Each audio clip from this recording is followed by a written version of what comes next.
ঈদের আগে ঘরে থাকা মাত্র ২টি সবজি দিয়ে আপনার ত্বক উজ্জ্বল এবং মোহনীয় করে তুলতে পারেন।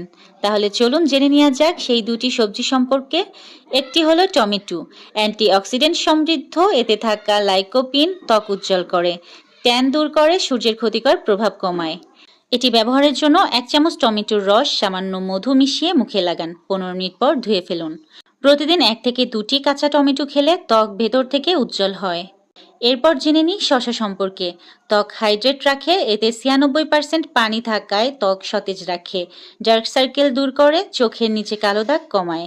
এটি ব্যবহার করার জন্য ব্লেন্ড করে রস বের করে মুখে ১০ থেকে ১৫ মিনিট লাগিয়ে রাখুন। পাতলা করে কেটে চোখের উপর রাখলে ফ্রেশ দেখাবে। ঈদের আগের কিছুদিন আপনারা নিয়মিত এই ২টি উপাদান ব্যবহার করলে ত্বক উজ্জ্বল এবং টানটান দেখাবে। ইয়াসমিন আক্তার, সুরমা টিভি 24।